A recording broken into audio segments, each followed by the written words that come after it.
Welcome back to another episode of the Higher Love with Megan podcast, talking all things mind, body, soul, healing and expansion with me, your host, Megan Cooper. This podcast seeks out wisdom for how to live better, to support our bodies, liberate our minds, open our hearts and nourish our souls, so that we can expand into our fullest expression and live with love, vitality and freedom. Firstly, a big thank you to all of you who've tuned into the podcast over the past year, making this podcast in the top 5% of the most shared globally podcasts in 2022. If you're enjoying these podcasts, please do subscribe and continue to share with people who you feel would benefit. We have just a couple of episodes left before the end of the year. This week we have a beautiful episode awaiting, recorded with Gillian McMichael. Gilly is a transformational coach, Chopra Centre Meditation, Wellness and Ayuverda certified teacher. She's author of the book Coming Home, A Guide to Being Your True Self. She's passionate about helping people transform their lives and achieve long-term, sustained happiness and success. She sees personal transformation as the key to unlocking your greatest potential and creating the life that you want to live. As the founder of Full Circle Global, Gilly has combined all of her experience and expertise into dozens of personal and professional development programs. She also hosts her own podcast, The Full Circle, sharing stories of courage and grit finding your way home. This episode is beautifully paced with a very real and personal, yet widely applicable approach to getting back in touch with who we truly are, aligning our lives, connecting to purpose, and committing to radical self-love, self-acceptance, and forgiveness. Gilly shares very tangible steps to uncover who we really are and create habit changes to support us in our ongoing well-being. This is truly one of my favourite episodes of the year. There's something in here for everyone, whatever stage you're at in life. Life can be regarded as an ongoing coming home to self, away from the illusion of who we think we are, or who we've been conditioned to be, or who we've adapted to being as a result of our experiences. Enjoy. Well, thank you so much for being Gilly. Thank you so much for being Gilly. There we go. Thank you so much for being Gilly. But thank you so much for being here with me, Gilly. It's a real pleasure to record with you. So thanks for coming. That's all right. Thank you. I'm delighted to be here. Really excited about our conversation. Me too. Okay, so I'll kick off with just asking you, what do you consider to be your mission or purpose? Oh, so I believe that I'm here to help walk others back home to their true selves. So to help them find out who they are, what they want in life, and to support them in speaking their truth and honoring their truth and living their truth. Yeah. Beautiful. And you've authored the book, Coming Home, A Guide to Being Your True Self. Yes. Can you give an outline of your own journey of coming home to yourself? Yeah, absolutely. It's really interesting. So for me, what happened was, 2008, 2009, I had a really big wake up call. So what happened was, I would describe it as the universe giving me a massive shove and a big kick up the backside, where I literally went one day from having literally everything to the next day not having anything. Now, I did have something, which is my 6-year-old son and a handful of suitcases. But up until that point, I'd led a very successful business. I was married for 7 years, and what seemed to be a reasonably good life. And I suppose for many people looking in, they would think it was maybe, a really perfect life because we seem to have everything.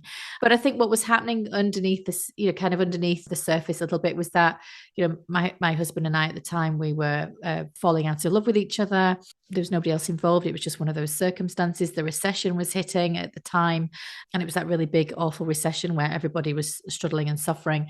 And through a variety of different situations and scenarios, within a 6-month period, I literally lost everything. My business went into liquidation.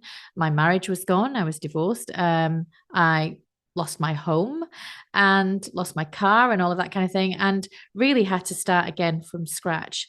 And that was quite a tall order because I'd worked really hard and the business was reasonably successful at that particular point. But for whatever reason, the lesson was to stop. And I suppose that most probably kick-started my journey to understanding who I truly was. And I think what it was about was, I think the lesson in all of that, or the learning in all of that, was that perhaps I wasn't being very true to myself. I'd been bullied from about 8 years old, being at school, and that really went on into my early 20s. I was sexually assaulted by my boss when I was 21. And I think that combination of being bullied and abused in that way, and really trying to most probably figure out how I could navigate myself through all of that. I think I lost myself. And I would say that most probably I started to lose myself when I was about 8 years old. We moved to a new school when I was 8, and I immediately got bullied. I was different. I spoke differently. I behaved differently. I wasn't really wasn't liked. And I think that was one of the times when I first of all started to really seek that sense of belonging, and I started to play my first role. And I think I just played roles all the way through my life, to fit in, to belong, to be liked. I think I attached many labels to myself, and I think equally people attached labels to me too. And I just accepted all those willingly.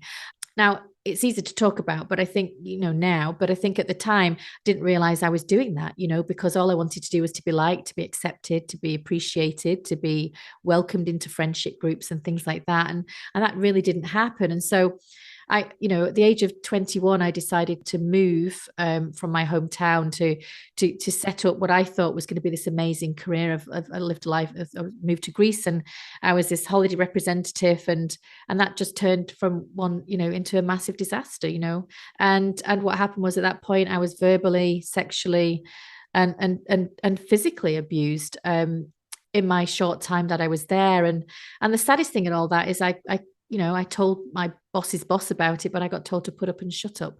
And I think it was at that point that I realized that nobody was really interested and nobody really cared. And so I dimmed my light, and I shut myself down, and I stayed for a few more months, but I was really miserable, and it was very painful and very uncomfortable for me. And decided to come back to the UK, and I never told anybody about it. I just I just got on with it. I needed to get work. I needed to find myself. But I think at that point I was most probably too, there's a lot of shame and a lot of humiliation around what had happened. And I felt a complete and utter failure. So through my then 20s and 30s, I got married and things like that. And I set up the business, and everything was going fine. But I think the reality was I was most probably not being true to myself. And so I see what happened to me in 2010 as a blessing, and a really great opportunity to press the reset button and to start again. And so that then started me on this journey of, well, actually, who am I? Because I didn't know who I was without those roles and labels and attachments, and who I thought I should be. Down to the fact that when somebody asked me, what did I want for my dinner? I would say, what do you want? What do you want? Do you want to go to the cinema? What do you want to watch? I would say, I don't know. What do you want to watch? I was always frightened of giving my opinion or saying what I wanted and what I needed. But when I lost everything, it got me the opportunity to reset. And I think at that point, as I said, I kept asking myself, who am I and what do I want? And I didn't know the answers to that. So I thought, right, I need to figure this out, because at this point I was 37. And I was like, this is quite late in life not to know who I am and what I'm doing. And so I kind of got to task. And that's where I found meditation. I found Reiki. I found Ayurvedic practices and different ways of living. And it really started to open my eyes to really discovering more about me. So I suppose I spent from 2010 up until, for a decade of learning all about me. And that's what the book is written on, is about those journeys and the steps that I took on how to come back home to my true self. And I thought it'd be useful to share it with those that also might need it too. Wonderful. Thank you so much for sharing all of that. It's such an incredible story. I love as well that your story really encapsulates this kind of gift in the collapse of everything. I know that, for myself, I've had moments like that where it just feels like your whole world collapses, and I've witnessed it in other people as well. And it can feel like the absolute worst thing in the world. But then, like you've said, it in time, it shows that it's an absolute blessing. So I love that. And, I really hope that, for somebody listening that's in a collapse or recently has experienced a collapse, that somewhere down the line it does show itself to be this real blessing. So I love that. I love that within your story. And what you said in terms of you dimming your light earlier on and then kind of going on a trajectory of creating your life around a part of you that was maybe not yourself, you're not your full self. What would you say is our non-self, or how do we know that we're not in our true selves? And I know that you said that that can be challenging, but is there any indication of when we're not in our true selves, would you say? That's a very good question. I think we're all very different, but for me, I can speak for myself. For me, I realized that, for example, that I wasn't particularly nice about myself. I didn't speak very kindly to myself. Most probably is the right way of putting it. I was most probably cruel with my words. I certainly wasn't my best friend, that's for sure. I was most probably my worst enemy. I think what happens is, for me, I think there comes to a point when you realize that actually what you're doing just doesn't feel right. And I think that for me is most probably where I felt like, there's just something missing. There's just something not 100% right about what I'm doing or what I'm feeling or what I'm saying. And it's interesting because, and so I decided to start questioning myself, is that my truth? Because the reality is that we all live with perception rather than reality. And I think what we have to do is question ourselves is what really is the truth? So I noticed that when I was telling my story at the beginning, I was very much caught in victim mode. It was like, woe is me, I can't believe this has happened to me. I was blaming other people and things like that. And of course, it all wasn't my doing. Absolutely wasn't all my doing. But I was a part of it. And so when I released all that anger and started to take a moment to actually really step back and reflect what happened, I realized that actually I had a role to play in this. And I think that's when you need to, I think that's when you realize that maybe I have been living in perception and not by reality. And so when you start to question, well, what is the truth around this? And I think it's very easy for us to go to our mind, because our mind will tell us one thing. But actually, we need to go to our place of knowing, which is I would describe as our gut. But to go to that place of knowing, so what do I know about this circumstance? What do I know about this situation? And what do I know about myself in this moment in time? And that's where you get your truth. Now, we often don't do that. We automatically go to what we think or what we feel.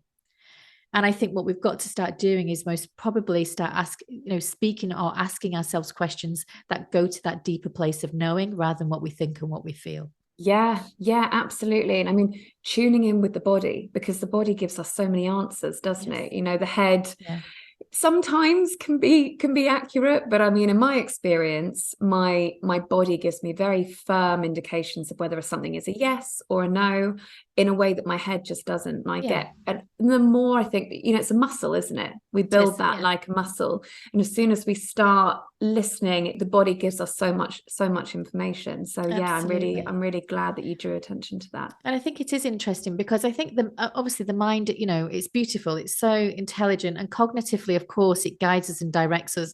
But it's also really, for me, where our ego lies. And our ego, will tell us that we can't do something, or we shouldn't do something, or what will people think if you do that? And so it starts to manage us rather than us managing our own mind. And instead, the ego or our memories and our thoughts start to manage us. And what can happen very quickly is that we get caught in that narrative or the story that we tell ourselves. And that story, that narrative, is just as limiting beliefs in many ways.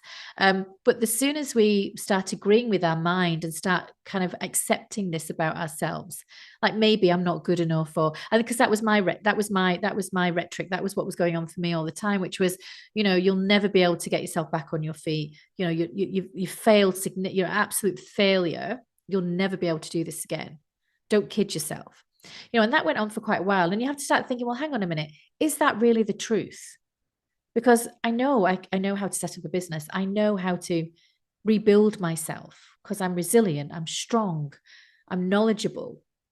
So do I trust that voice that says, Gillian, there's no way you'll do this, you'll fail again? Or do I take that risk and believe in myself? And so when I start to move from my head and I go beyond my heart, because my heart is also protecting me, saying, oh, don't get hurt and all of that kind of thing again. You go to that place of knowing, you think, well, what do I know about myself? I am resourceful. I am creative. I can do this. And so it's that place of really choosing to draw down on that. What is your body? What is your deepest part of yourself saying? And trusting that and knowing that that's actually got your back. Your mind and your heart doesn't have your back, but your gut and your inner sense of knowing will. Yeah. So what do you think is the cause of this kind of, and you've mentioned it a little bit within your own story, but this cause of this kind of rupture into non-self? And, you know, you mentioned that there were some incidents that happened with you, and also the way that you were brought up with the bullying, and then what happened to you in your early 20s. What can create that fracture of us moving into non-self? So there's a few things. I think, you know, obviously, I mean, I certainly wouldn't want people to have some of the experiences that I've had. And so, you know, and so, and I don't actually think it has to be maybe as dramatic as that or as big as that. Also, I think it can be small things. But I think what happens is that we just lose sight of ourselves at times. I mean, if you think about how busy life is, we're so busy doing all the time. And I think when we get caught up in doing, we forget to be. We forget to be in the moment. We forget to appreciate, accept, you know, understand. Our awareness isn't really there because we're too busy elsewhere. And most of us spend our time most of our time in the past or in the future, very rarely in the moment.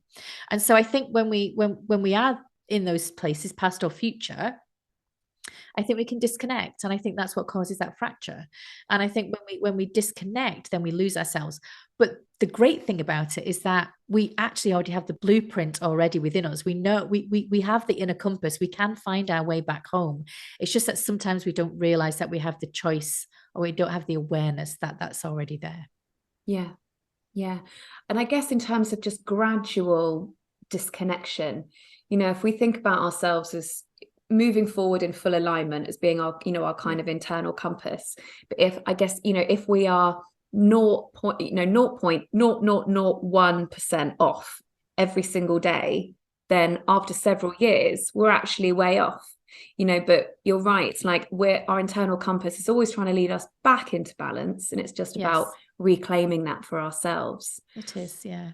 So what common themes do you see most within your clients when people come to work with you? What would you say are the big common themes that you see amongst people?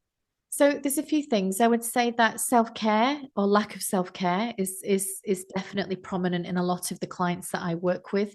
I would also suggest that that sense of disconnection, not knowing who they really are and wanting to discover who they are. And I work with a lot of women, 40s to 50s, who most probably are very successful in their careers, very good at holding and running a family household, all of that kind of thing, but yet just know that they perhaps are playing more of the role than they would like to, and therefore would like to get reconnected back to themselves. But also I spend a lot of time helping people who have maybe dimmed their light. So when I discussed before, for me, when I dimmed my light, I became very small. I didn't want to be seen. I didn't really want to I suppose it kind of pushed me further to being a bystander, an onlooker of life, rather than a fully participant in my own life, you know. And so therefore I always felt like I was always on the sidelines. And I think I spend a lot of time helping people regain agency over their lives, actually, and to get that alignment, you know, to be really in sync and to really, you know, get that balance and get them back. I don't know, I would describe it that we have this, was probably very similar to what you've described, but a golden thread that runs from the crown of our head down to the soles of our feet. And that golden thread is there to keep us in balance and in check and to keep us aligned. And that's where synchronicity for me happens. That's where we, you know, life is in more flow and things become a lot easier for us. But like you said, if we just, for whatever reason, we just get knocked off balance slightly, even if it's the tiniest amount, then that golden thread gets a little bit disconnected. And so I suppose it's helping people get back their golden thread so that they're aligned and can have synchronicity and full agency over their lives. Yeah, beautiful. So what is your formula for coming home to ourselves? And I mean, by formula, I don't mean something of very simple A, B, C, and then you're suddenly back in full alignment. Yeah. But what would you say is your How would you say people come home to themselves, or what is your formula for that, for want of a Yes. better word? Sure. So I would say that there's a combination of things. So I think the first thing is to most probably look at some kind of meditation, mindfulness kind of practice, breath work, just so that you can start to quiet the mind a little bit, and you should start to top up your tank quite gently, but in a way that is meaningful and important to us.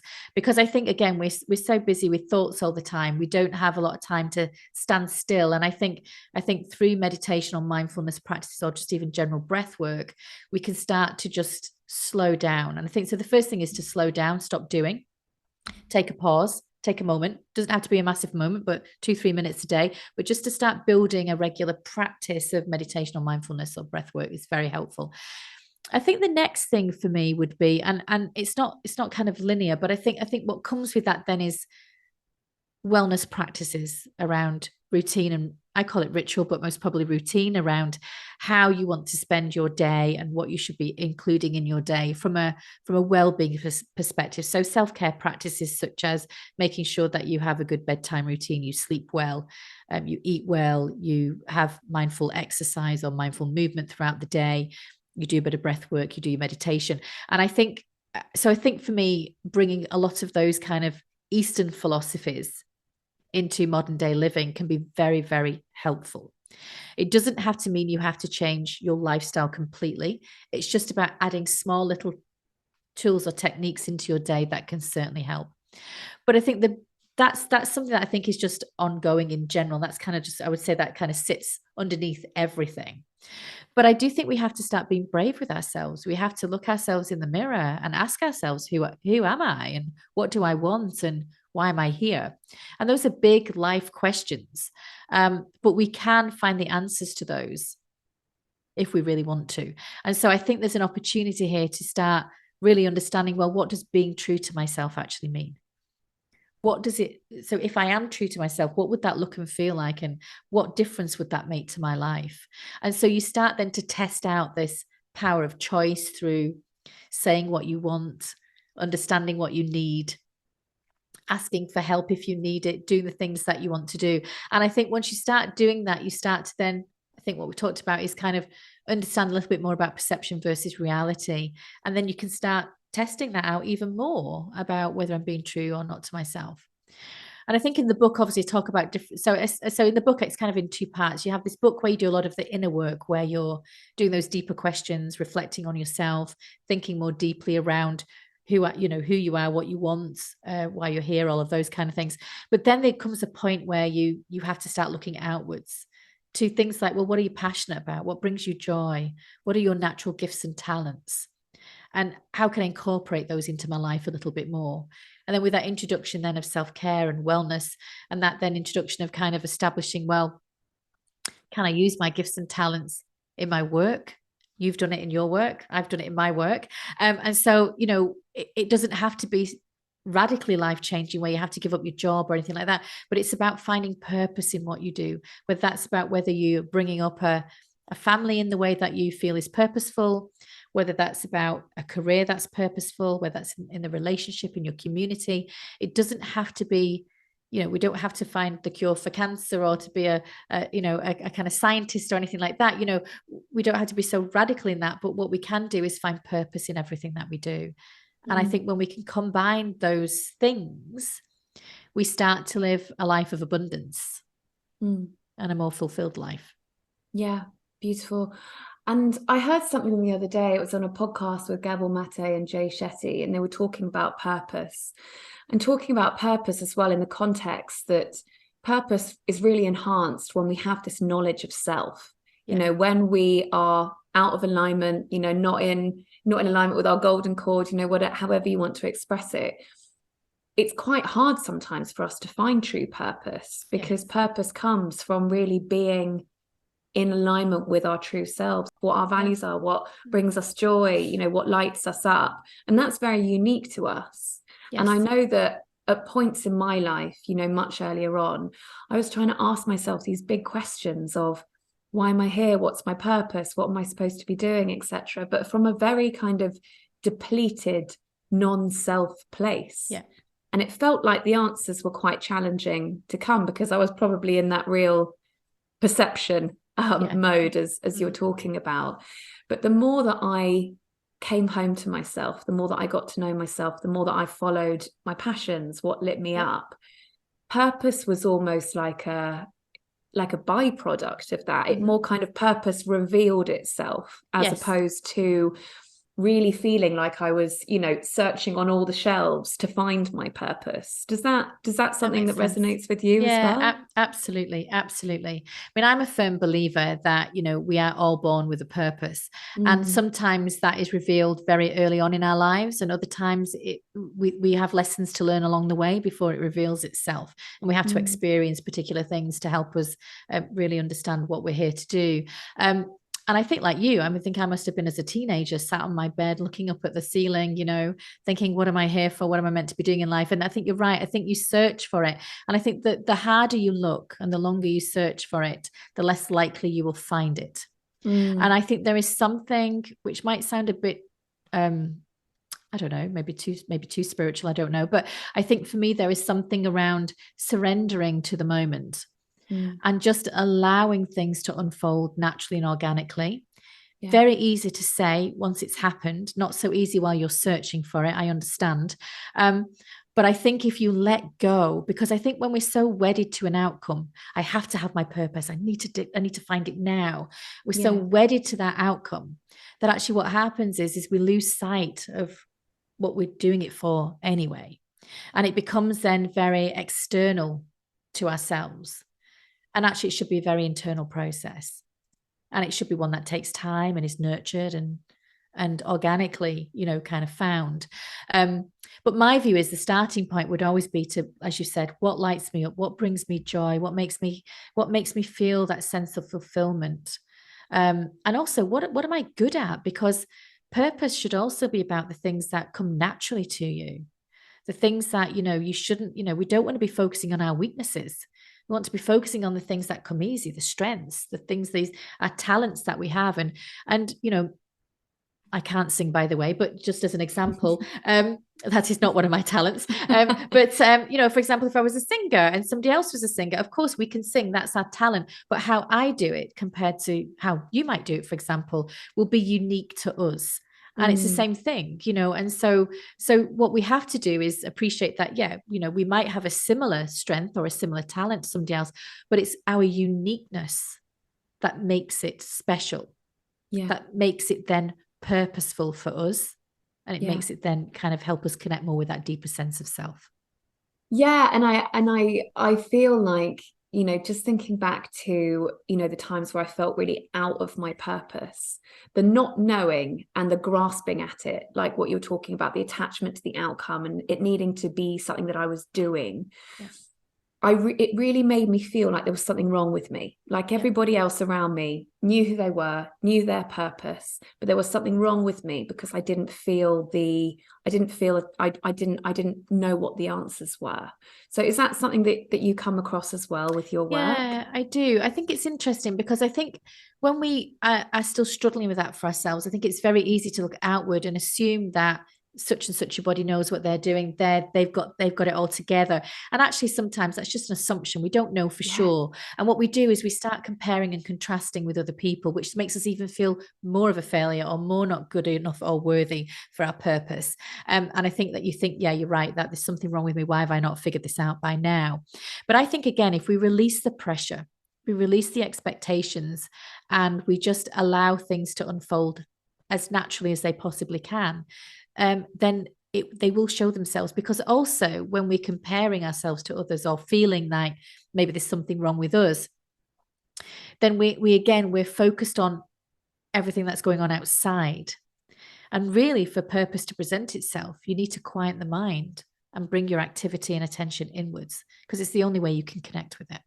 Yeah, absolutely. And I feel like it's very easy, in our modern busy lifestyles, and you mentioned this, we're always doing, we're always busy, there's a lot of external stimulation, and with social media we're always being shown what everybody else is doing all of the time, and it's very easy for us to slip into this well, I ought to be more like that, or I should be trying to do what everybody else. Yeah, exactly. I should be more like this, or I ought to be more like that, or I should be, trying to create a life like this person, etc.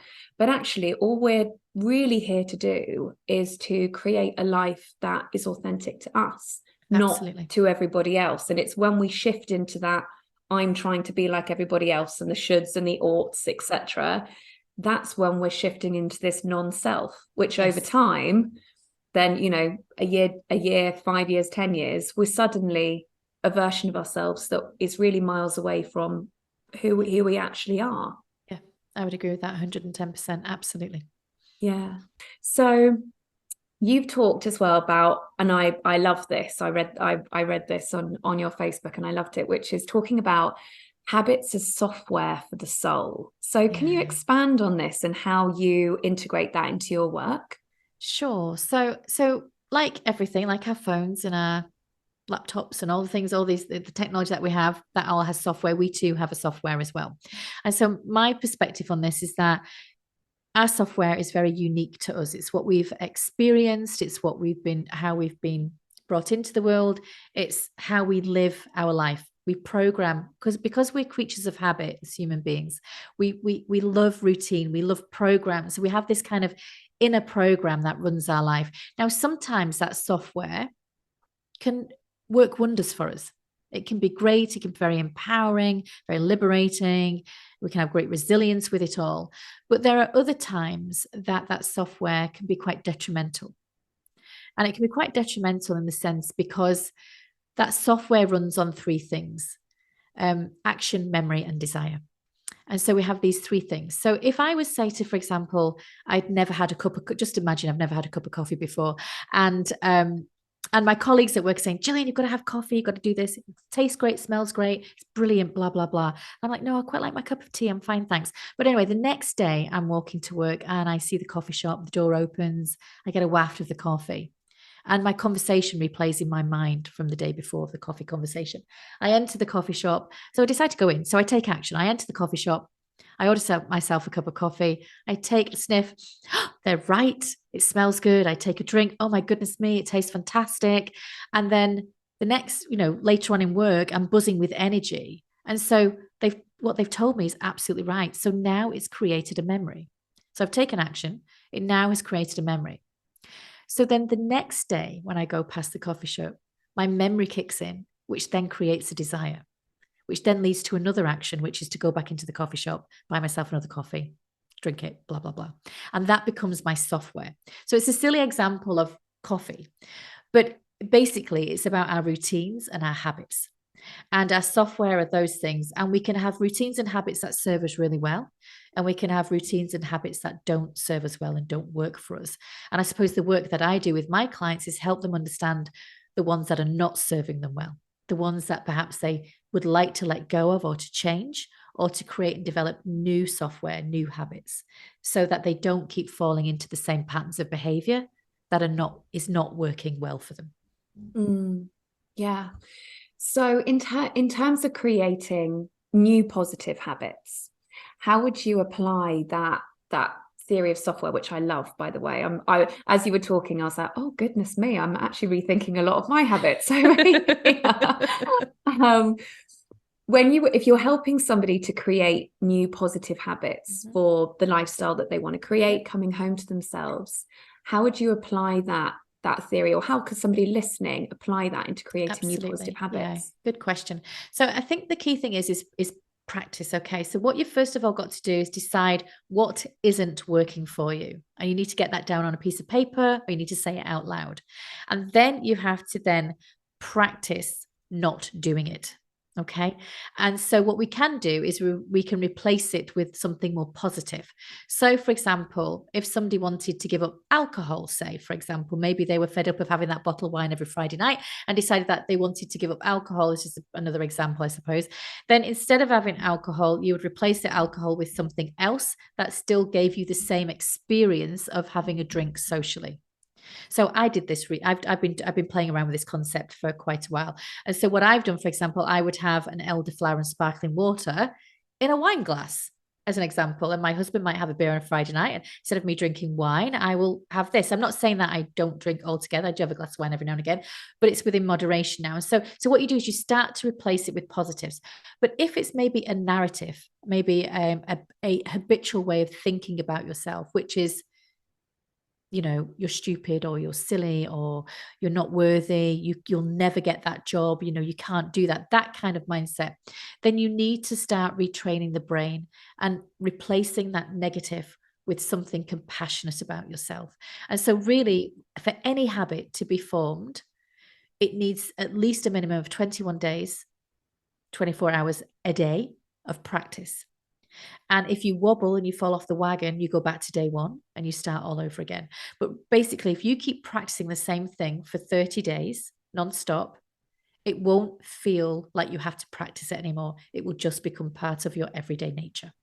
Because I guess that, the way that you're talking about habits, it's talking about it with like, there's a lot of energy that gathers behind our habits, right? So with any new habit or something that we haven't been doing, in the beginning, it can be like, well, how could I possibly do that type thing? Because we don't have any momentum or energy behind it. Whereas, when you're talking about it in the context of doing it consistently for 21 days until we practice so much that it's almost become part of our being and part of our routine, it's like it's gathering an energy behind it. It is. And actually what we're doing through that process is we're detangling ourselves or detethering ourselves from the emotions that have led us into that habit in the first instance as well. So the more you practice it, the more you start to feel more empowered. You start that feel like you've got more choice and that you're actually you're in control of what it is that you're doing. But when we just fall back into our habits, especially the ones that are not working well for us, it's because it's familiar territory. And so alongside all of this as well, I think we have to be brave, and I think you really need to want it. And so I think for me, a bit like that golden thread, you have to be willing and you have to be ready for it. And if you're willing and ready and you commit yourself, then you can achieve whatever you want to achieve. It's just that sometimes we are maybe not brave enough or courageous enough to take that first step. Yeah. And the word that came into my mind when you were talking then, and you mentioned it earlier on in the conversation, was that word agency. That when we feel like we've got more control over our behaviors or habits, and like they're really coming from an intentional place within us, it does feel like we have more agency, like we're not kind of owned by our habits or victim to our circumstances or habits. Correct. But we've created more agency in what we're choosing to do, and therefore we feel more empowerment within ourselves. That's what I'm getting from you. That's absolutely spot on. Yeah, absolutely. Yeah. Yeah, amazing. Right, well, I'm going to go and look at my habits later. I mean, I think most of mine are fairly positive, but there's probably some tweaks that we could do there. So I know that you work with a variety of different tools, and you've included a few of them in the conversation, but you've mentioned Ayurveda, meditation and yoga, Reiki, chakra clearing, mantra. Yeah. Can you explain the role of, some of these within your process of, your own personal process, but also the way that you work with other people, maybe just beginning with meditation, because you've mentioned that one before. Yeah, so I think obviously for people who are new to these practices, obviously, it's not going to be, don't kind of force feed them down the client. But what I would do is, like when I work with clients, I would always do, kind of that consultation and to understand a little bit more around where they're at, what do they need?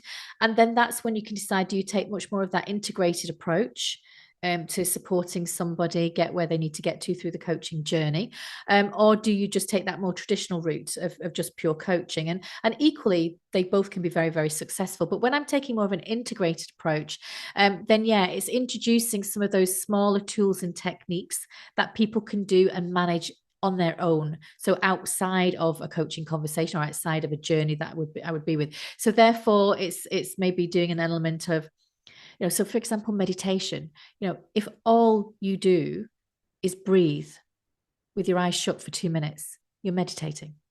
And I think people think that meditation or anything like that is like so far out of reach because we're too busy, we've not got enough time.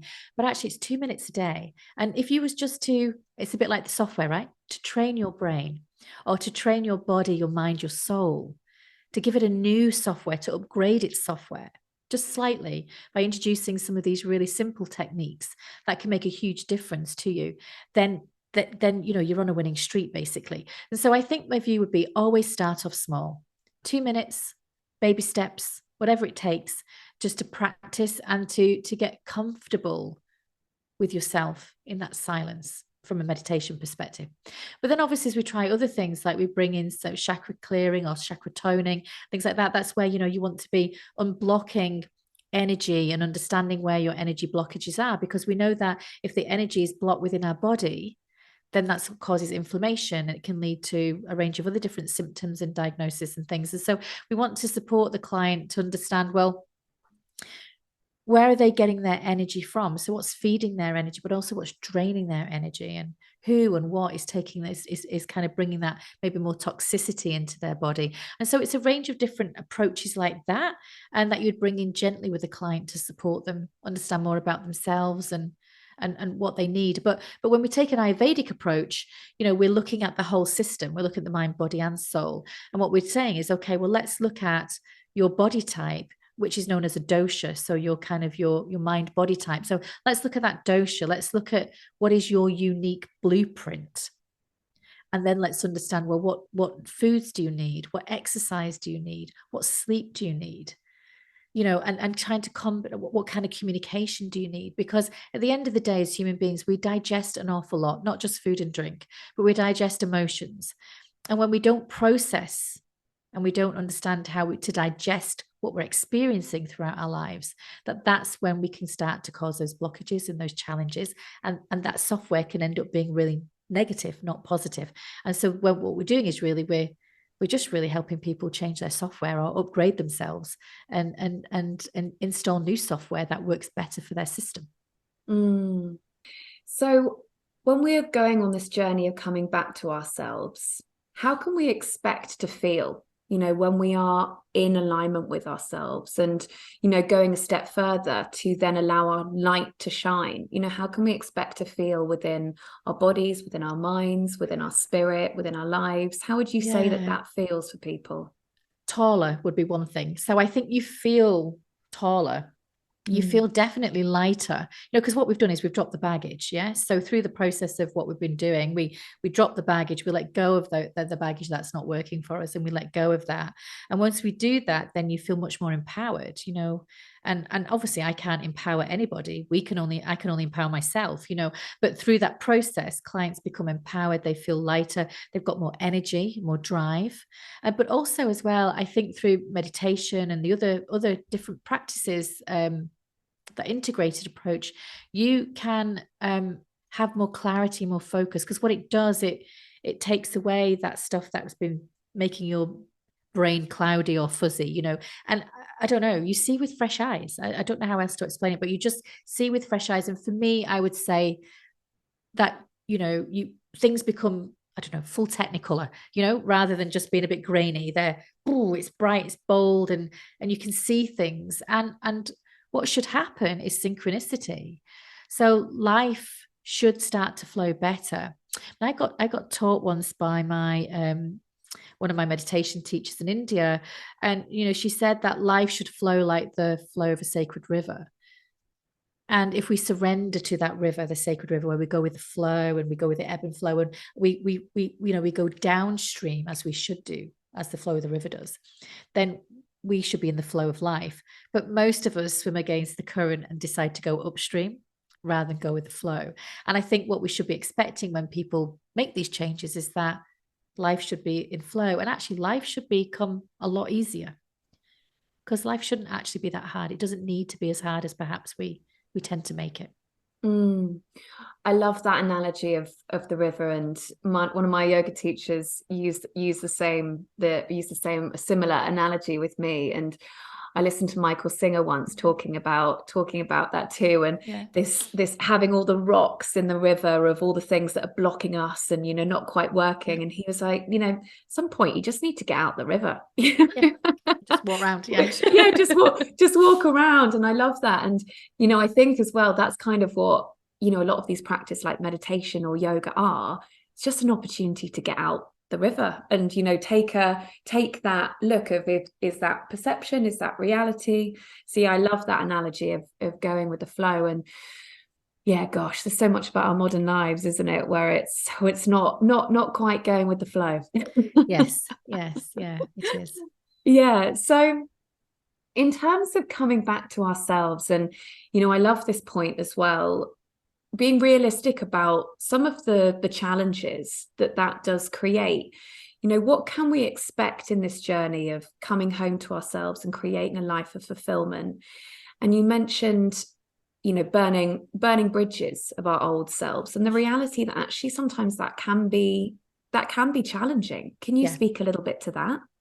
Yeah, and so obviously one of the tools that I've used over the years is to kind of let go. And I think, if we think about it, most of us carry some baggage, shape or form. And I use the analogy of carrying a backpack around with me, and you use this cane, you've got this backpack on your back, it's full to the brim of all your experiences and all the things that you've been carrying. And again, some of those things are great, and you want to keep those in your backpack, and there's other things that you really want to let go of. But I think sometimes we need to empty everything out, to look and to see what's really, what are we really carrying around with us, and actually, does it even belong to me in the first instance? Because sometimes it doesn't. And to try and then get rid of the stuff now. But it's not easy to let that stuff go, and it's not easy to burn those bridges, because we get comfortable carrying them. It's familiar territory, and also sometimes it gives us things. It gives us some sort of comfort in some strange way, shape, or form.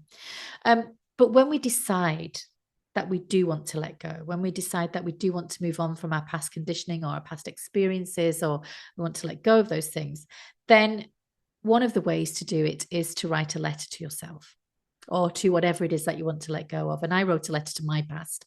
And it was a really, it was a very emotional experience, but it was a very cathartic one as well, and very liberating, empowering, especially afterwards when you burn the letter and you see it just, all the ashes just drift up into the sky. But the purpose of doing that exercise is because it's a mark, it's a moment in time where you're saying, thank you. You have served me well. You have given me whatever you've given me up until this point.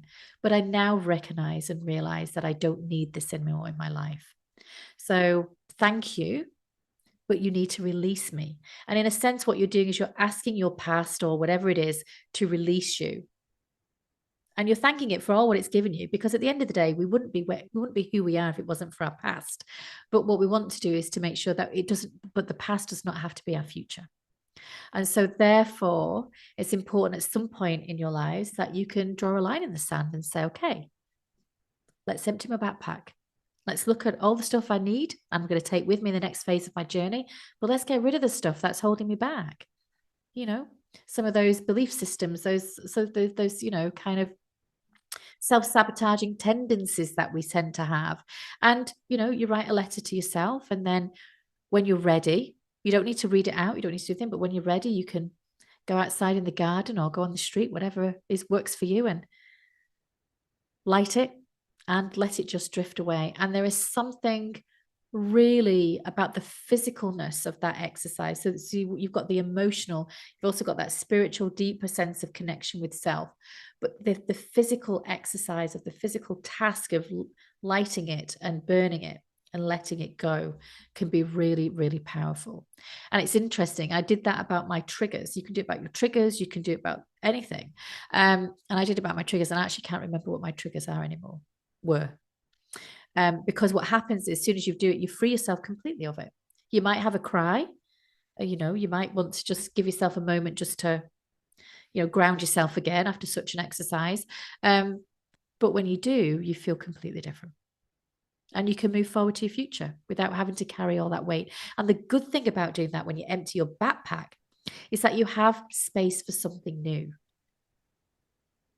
because you've created that space within you.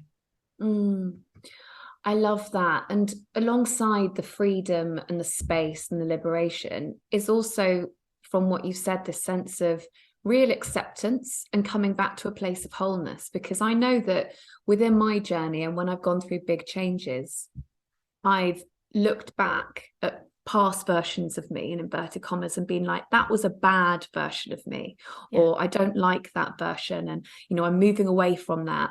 because that's bad. But I still felt some kind of energetic attachment to it because I was holding on to judgment around it. Yes. And actually then when I was able to look back and be like, well, there was a reason why I was acting like that. Or, you know, I'm actually just going to forgive myself for these things. And I'm just going to love all parts of myself. Yeah. Because it's that coming back into wholeness. It is. It really allows us to move forward. It does. And I think the word that you're using there is the one word that I think is very important is, well, there's two actually, is forgiveness and acceptance. I think you have to forgive yourself for your past, whatever that might be. And I think that, and that's dropping the judgment, that's dropping the labels and names, the critical companion, that's what I call it, is, you know, it's always there, but you just need to dial the volume down a little bit. But I think, if you can stop judging yourself or beating yourself up about something that's happened in the past, then you're giving yourself the gift of forgiveness. And then once you can do that, then comes quite quickly acceptance. Because I think if you can accept where you are, and that's what I suppose part of that journey of coming home is accepting that that's what happened. It's what happened. And so there's nothing you can do about the past. It's already gone and done, you know, there's nothing you can do about it. So really all you can do is either accept or you can forgive yourself. And I think the key thing is forgiving. You can forgive others. It's quite easy to say, oh yeah, forgive you. But actually I think the hardest thing is to forgive yourself. So if you can forgive yourself, that is it is the greatest gift you can give yourself. And that will then allow for acceptance. And then what will happen is, I mentioned before, is just more sense of, a deeper sense of connection to self. You'll feel more confident, you'll feel more free. I suppose that's what happens, and you have a sense of freedom that comes with all of that as well afterwards. Yeah, beautiful. And as well, on top of on top of that and the attachments we might have to notions of our past self, I know that some people can experience resistance in coming home to themselves and moving forward because they're worried about what they're going to have to let go of in terms of, you know, circumstances around them and, you know, friendships, relationships, old identities. So can you talk a little bit to that, those resistances that people might feel there? Yeah, and I think resistance happens. So I think so if anybody is experiencing resistance, I just want to say it's okay. It is part of the journey, and it's part of your journey that you have to experience. Because I think without that resistance, that toing and froing, you can't get really to the other side, because it is because you have to learn from that. And I also think it's also about life giving us a lesson. I think sometimes these experiences of when we're in that inner conflict or in resistance mode is usually because there's something that we need to learn to be able to then move on to the next stage. And so I think lean into that rather than kind of be fearful of it. So I suppose the question is how do you deal with that resistance? And I think very similar to what we've just said is accept it's there. So instead of fighting it, ask yourself, and this is something that I often do and I still do throughout my life, is say, okay, so what am I meant to learn here? What is it that I'm meant to learn that I'm not getting? Because obviously I'm not getting it, because if the resistance is there, you know, I'm not getting it. Now, I'm not talking about through this process of coming home to yourself that you have to make huge dramatic changes. You will need to make some changes, but you don't have to move on from relationships. You don't have to move on from friendships. But if you feel that though that relationship and friendships are not working for you, then the resistance is highly likely going to be coming because it'd be the fear of the unknown. Because you will be moving into unknown territory. You've not been there before. And I think what we have to do with that then is be kind and careful and gentle with ourselves as you go through that transition. So if you are deciding to walk away from a relationship, then that's not easy. It's difficult. And so therefore, do it for the right reasons, and do it for and find the steps that you need to take, and be gentle with yourself as you go through it. But if it's different things, like maybe, I don't know, needing to change a job or have that difficult conversation with somebody, maybe perhaps that you've given away your personal power you don't want to lose the relationship, but maybe it could be maybe a conversation at work with your colleague or a boss. It doesn't have to be an intimate relationship, but if you have given away your personal power, a bit like what I had done, where you don't stand up for, you don't share your opinions, you don't, you let other people talk over you and things like that. And if you're one of those people, then maybe what we just need to do is, even though it's going to be scary and even though there's resistance, the only way to get over this is by doing it. So you have to start to build that muscle.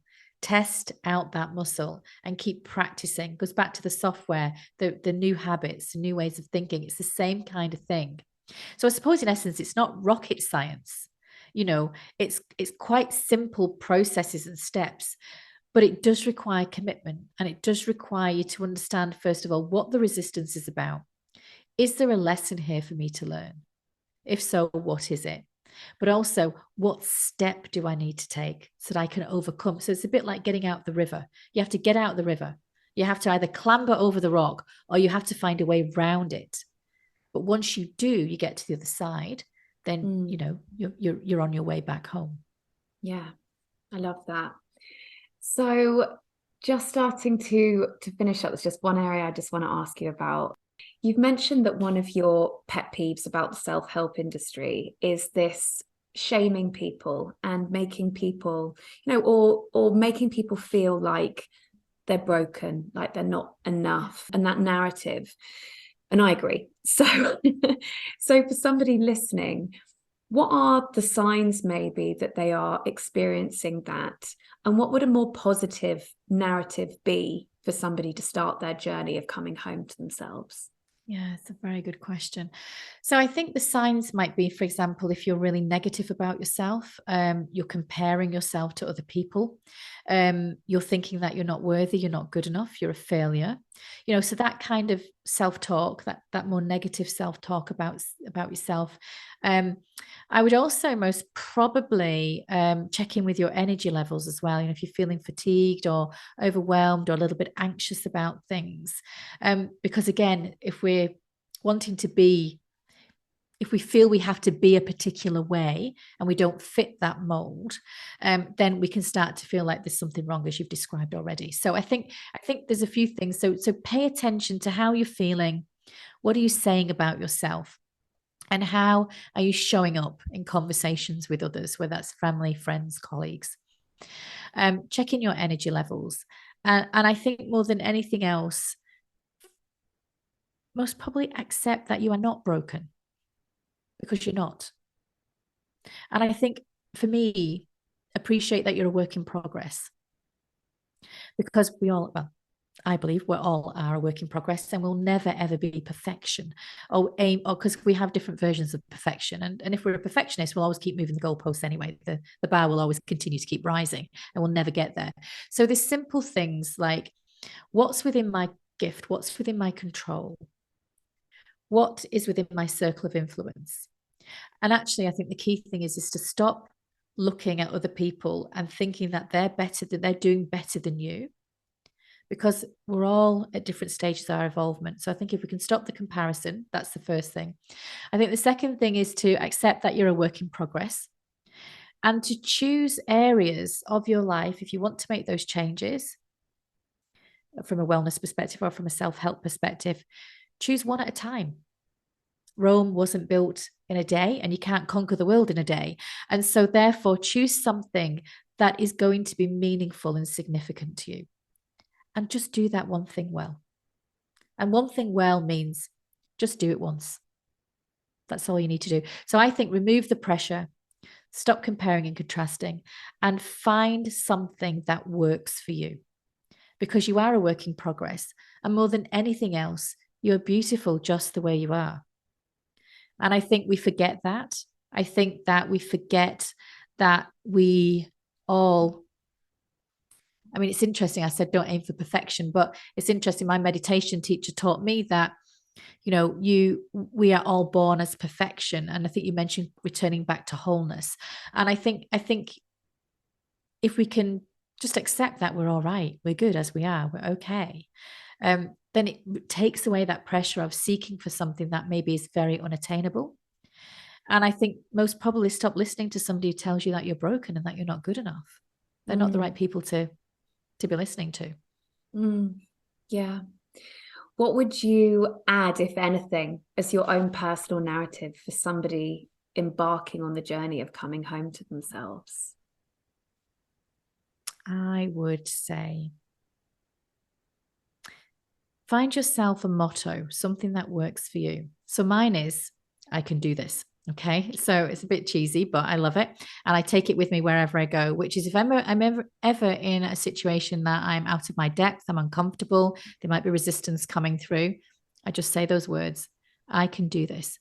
But the words that I would most probably encourage you to say on a regular basis would be, I'm creative, I'm resourceful, I'm whole. Because I think at the end of the day, we are all of those things. And listeners, you too are whole, creative, resourceful. So I think we're all of those things. And I think trust yourself. You've got this. Because at the end of the day, if I can do this, so can everybody else. It's just about, believing in yourself and trusting that you can do this. And I think goes back to something I've been thinking about for a long time now, is that befriend yourself. Be your best friend. Have your own back, because you can do this. Yeah. I think that's such an important thing. And I'm glad that you brought it back there, because you mentioned it at the beginning. And I was like, yes, that befriending yourself. And when you're not your own best friend, that's how we know that we're outside of the golden thread. Absolutely. You're correct there, for sure. Definitely. Wonderful. Okay, so just lastly, would you like to just explain a little bit more about your book and how people can work with you, and your offerings and how? Thank you very much. Yeah, absolutely. So if you are interested in finding out more about Coming Home, A Guide to Being Your True Self, you can pick that up on Amazon, and it's going to be on Audible also in January. So there's an audio book coming out if you prefer to listen to it. So that will be out in January. Alternatively, you can also follow me on Instagram as well if people want to find out more, at themastercoach.com. I too have a podcast very similar to this, so if you want to listen as well, which is the Full Circle podcast, Finding Your Way Home. So I think my view would be, if you do get the book, and if you do want to work with me, then just reach out. But the book has lots of exercises in it, so it's a good starting point if you want to start doing some personal reflection and self-development work. Fabulous. Thank you so much. Thank you very much. What a lovely conversation. Thank you. So much wisdom delivered with so much heart and so much soul. I truly loved that conversation. All of Gilly's information is available within the show notes, including a link to her book, Coming Home, A Guide to Being Your True Self. I hope that this has given you something to reflect upon as we draw towards the end of the year. This is, I always find, despite the busyness of the festive season, a very natural lull in our normal mode of operating. And that's a good time to reflect on where we are, how we truly feel, what we can or feel ready to let go of, and what we would like to expand upon ahead of the new year. Perhaps you might want to consider the themes of acceptance and forgiveness and see what they bring up for you. When we can radically accept ourselves and let go of the past, we create so much space to access the unlimited potential for our lives and for our way of being. Another thing that this episode brought up for me was just how easy it is to fall into that path of non-self. We live in a very noisy society. We can all too easily find ourselves orchestrating our lives around values which are not necessarily our own. Maybe it's what we were taught, maybe it's what we've learnt as a result of our experiences. Maybe we're just trying to fit in or belong or do what we think will make us happy. And sometimes when we are experiencing dis-ease as a result, it can feel like challenge or a crisis. But in reality, aligning our lives is a beautiful journey, and truly getting in touch with who we are is exactly that. It's a coming home to self. Surely the most beautiful journey that we can make. Wishing you all a very happy Christmas. May it be filled with love, laughter, and joy. Big love.